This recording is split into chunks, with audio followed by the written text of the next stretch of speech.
নমস্কার বন্ধুরা, আপনারা তো মাছের অনেকভাবেই অনেক রেসিপি খেয়েছেন, কিন্তু আজ আমি যেই রেসিপিটা বানাবো একবার বানিয়ে খেয়ে দেখবেন। আশা করি সকলেরই খুবই ভালো লাগবে। এই রেসিপিটা কিন্তু ঘরে থাকা সমস্ত উপকরণ দিয়েই হয়ে যায়। তো চলুন আর কথা না বাড়িয়ে রেসিপিটা শুরু করা যাক। এখানে আমি 4 পিস মাছ নিয়ে নিয়েছি। আমি আমার পরিমাণ মতো মাছ নিয়ে নিয়েছি। আপনারা যেমন রান্না করবেন তেমন পরিমাণে নিয়ে নেবেন। মাছে দিয়ে দেব লবণ, হলুদ গুঁড়ো দিয়ে দেব। মাছের সঙ্গে লবণ আর হলুদ খুব ভালোভাবে মাখিয়ে নেব।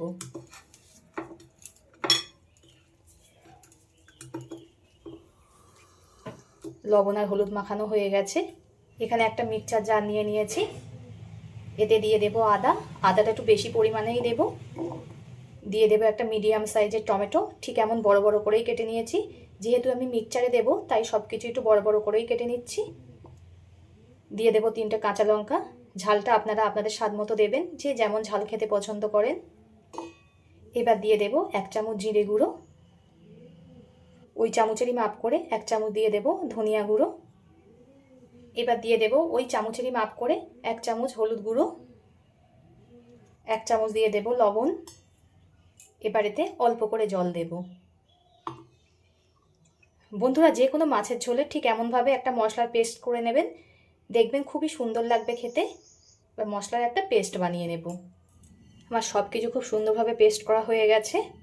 দেখুন কালারটা কত সুন্দর এসছে।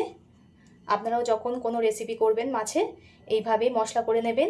খেতেও ভালো হবে আর কালারটাও খুবই ভালো আসবে।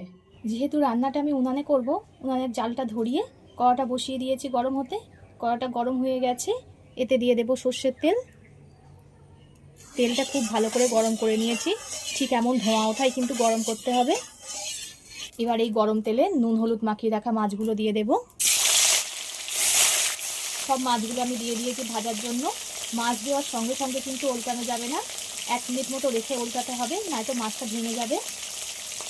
1 মিনিট মতো রেখে দিয়েছিলাম, তাতে মাছের পিছন সাইডটা ভাজা হয়ে গেছে। উল্টিয়ে দেব।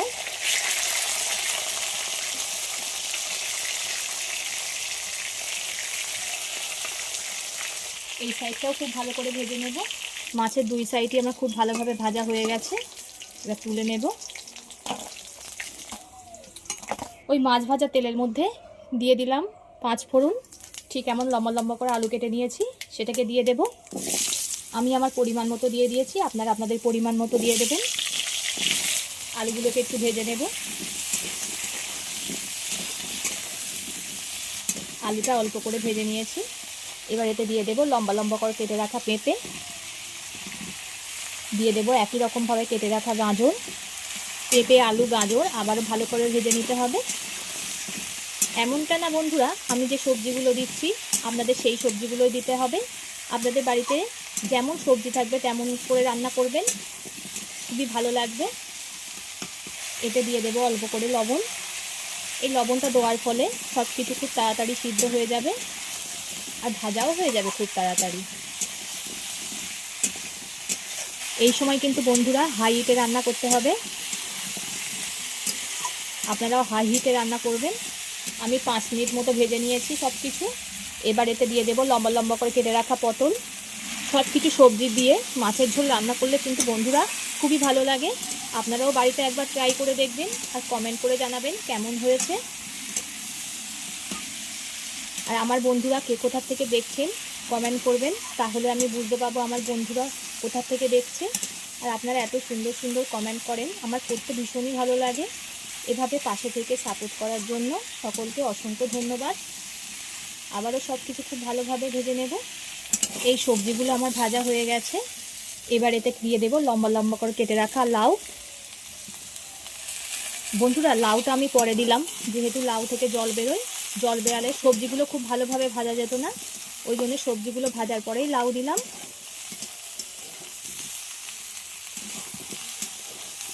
এরকম সব রকম সবজি দিয়ে পাতলা মাছের ঝোল কার কার খেতে ভালো লাগে কমেন্ট করে জানাবেন।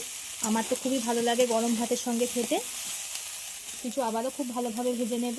এবার এতে দিয়ে দেবো একটা কাঁচা লঙ্কা। যেহেতু মশলা করার সময় আমি কোনো লঙ্কা দিয়েছিলাম, এখানে আমি একটাই কাঁচা লঙ্কা দিলাম।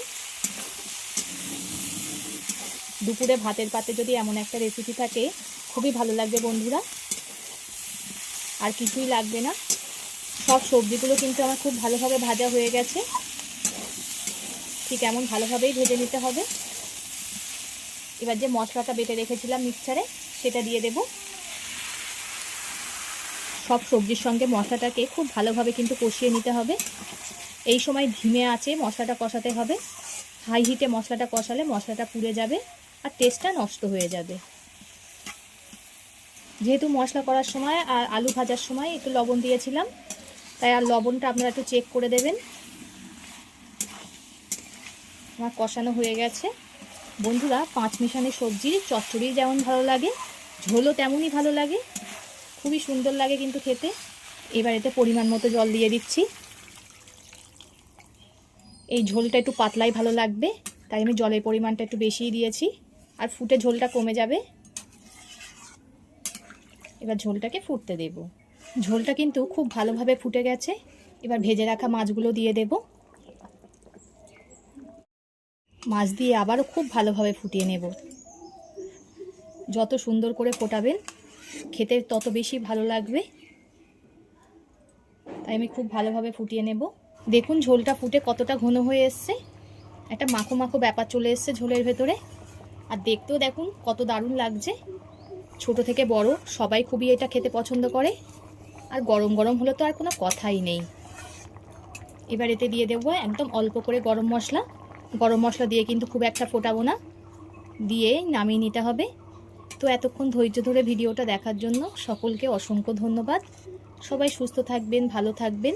পরবর্তী একটা নতুন রেসিপি নিয়ে আপনাদের সামনে আবার হাজির হচ্ছি।